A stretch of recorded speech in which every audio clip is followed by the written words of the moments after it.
Hello YouTube. This is the third time I've tried to record this video. But anyway, besides the errors I made, this topic of this video is video game systems that you have regretted buying. I'm sure that there's been people out there that bought a game system that they ended up regretting because either games got canceled, the system got canceled, the graphics were not as advertised. Atari Jaguar. But anyway, or that they thought that it might actually be a good idea, and it turned out to be a giant flop, Virtual Boy. And then sure you notice I mentioned a couple game systems that turned out to be total flops, such as the Atari Jaguar and the Nintendo Virtual Boy. Now they both had some somewhat selling points. The Virtual Boy, Nintendo at the time the 80s and the 90s is when Nintendo was really in the spotlight, making awesome thing after awesome thing. You had the Nintendo system, and you had the Game Boy, and you had Super Nintendo. All three of those outsold their competition. Nintendo beat the Nintendo beat the Master System in TurboGrafx.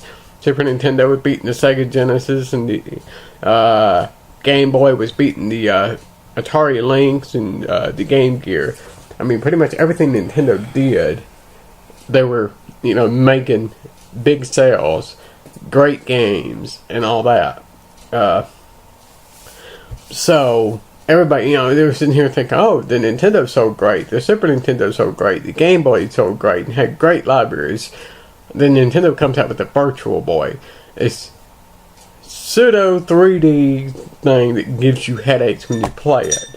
Now, on paper, 3D gaming, where you actually not only go from left to right, but you can jump from the back, in and out of the backgrounds, it seems like a great idea.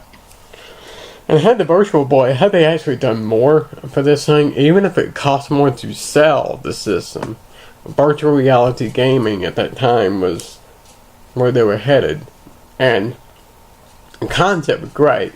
But had they actually put more money into it, even if it cost the system to sell for $300, would still be would have been better had they than what they did with the system. It was already $200 for a portable system, which you could not take anywhere with you because you cannot play that thing in a car. You can't play it in a plane. You cannot. It's not portable. It became more of a a semi-portable. You had to pretty much have it on a flat surface. But and the game library was not that strong. But the game library wasn't strong because of lack of sales. It didn't sell well for the price and pretty much the hardware. It gave people headaches to play. It was red and black. It was advertised as a portable, and it was not portable. So they kind of screwed themselves there. In fact, the Virtual Boy was such a bad idea. Nintendo was not too happy with the creator of that thing. They treated him like crap after that. Oh, yeah, you made the Game Boy. Yeah, it was great. I think he also did the Nintendo as well. But you made the Virtual Boy. You can go away. They shunned him pretty much. So yeah, that was probably a game. The Virtual Boy, since Nintendo did such a great job with the Nintendo and the Super Nintendo with the Game Boy, people would have thought the Virtual Boy would have been a great idea. So how many people actually have bought one of those back in the day thinking that it was going to be a great system? Now I realize that there's collectors out there now that would buy a system to collect the system, knowing what the system is now. But back then you didn't have the internet. You had the opportunity to go to a Blockbuster or a toy store where they may have it on demo, and that's really the only time you actually got to experience it. But you didn't have the internet to listen to people go on YouTube and talk about it like I am now. But there was other systems. The 3DO was, I think it was $700 for the 3DO. But and it didn't sell worth crap at all. But here's the interesting thing: the 3DO is actually a very powerful console. They just didn't utilize the power on it.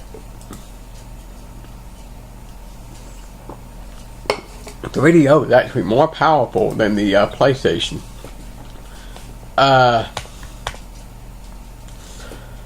The CDI. Oh God, where do I begin with that thing? The CDI is, I guess you could say, the primitive version of what the Xbox One has turned out to be. Really, the CDI set out to be a multimedia all-in-one system. It was designed around entertainment, such as kids' educational software, video gaming, and movies. What is the Xbox doing? Movies, TV, and video gaming. I'm sure there's some educational titles out there somewhere. And I don't think it would be Rise or Call of Duty. But, so the CDI was just a disaster. I mean, the console, it was, like I said, it's one of those systems that people buy now as collector's items. They don't buy it now to, actually play it. They buy it as a collector's item. I actually know somebody that bought one of these machines when it came out. He spent about, I think he said it was about $500 to $600. And what did he do? He gave it away. I have it, but I'm about to sell it, so nobody message me and ask me about buying it, because I've already found somebody I'm selling it to. So, ended up giving this thing away, and that's like a good bit of money that he just kind of threw away. In fact, I mean, when he showed it to me, when I actually went to his house and he showed it to me, that was the only time I ever saw him use it. Because I saw it and I recognized it. I mean, there are probably other people, that are not, video game geeks or something, that would not know what a CDI is if they saw it. I mean, I saw it, I'm like, wow, you're the only person I know that's actually got one of these, and I want, let me see, turn it on, I want to see what it's like. And he showed me, a burn cycle, or, I'm like, the burn cycle is not actually a bad game, but, you look at some of the other garbage that's on there, I'm like, oh wow, Nintendo actually putting Mario on there, and Zelda. Yeah, oh, where can this go wrong? Mario and Zelda on a non-Nintendo platform. Well, for those people that thought Mario was missing and Mario Time Machine was a bad game, Mario on the CDI is not a platformer. It's a very stupid game. If you've never seen it, go look on YouTube for Hotel Mario on the CDI. You're like, what the crap is this? And then while you're at it, after you watch that, watch the Angry Video Game Nerd videos of the Zelda games on the CDI. They are horrific. They are so bad that they should. It's flat out awful. And the sad thing is, they're actually worth a little bit of money. Which is what, kind of gave me the idea to sell it, came along. Because, I've had it for over a year, and I put the game in just to see what it was, turn the game on. That's all I've done. And, I've seen enough video footage of it. Now, I know I don't even want to try to play it. But, one I have is one, the Gamelan, and that's the one I'm selling. Along with the hardware. But anyway, so the CDI was a bomb. The 3DO was a failure. Then you also had the Atari Jaguar, which seems to me that after the 2600, pretty much everything Atari did was a failure. And they ended up messing up the Atari by, putting out more copies of Pac-Man than there was systems. So, and just in case somebody wanted to buy 2 copies of Pac-Man on the 2600. But anyway, the Atari Jaguar comes along, and their advertisements are very aggressive, almost like Sega Genesis was doing the Super Nintendo, trying to make the Sega Genesis hardware look so much faster and so much more powerful by comparing Sonic the Hedgehog with, his blazing fast speeds and to Mario Kart, which seems slow. But guess what? Mario Kart was awesome, and it sold very well. But anyway, Jaguar's big slogan was "Do the math, 64-bit power."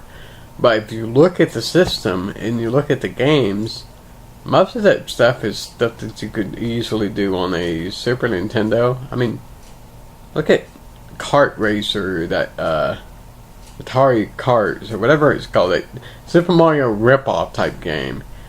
And to me, it looks worse than the Mario Kart on Super Nintendo. Like, okay, you want to advertise this thing as a 64-bit system, and the gameplay is barely on par with the Super Nintendo.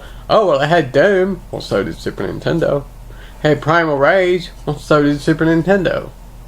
Well, see, then there was an awful basketball games. Those awful sports games like White Man Can't Jump. That was pretty bad. And then there was another one that was pretty bad as well. So, there was really nothing on the Atari Jaguar that was a system seller. Some people say Tempest 2000 was a good game on the Jaguar. Well, guess what? When you have 50 piles of crap and one fart, well, guess what? The little fart's going to be a lot better than the 50 piles of crap. So, Tempest 2000 might have been a good game on the Jaguar, but it could have very well been done on the Super Nintendo or the PlayStation.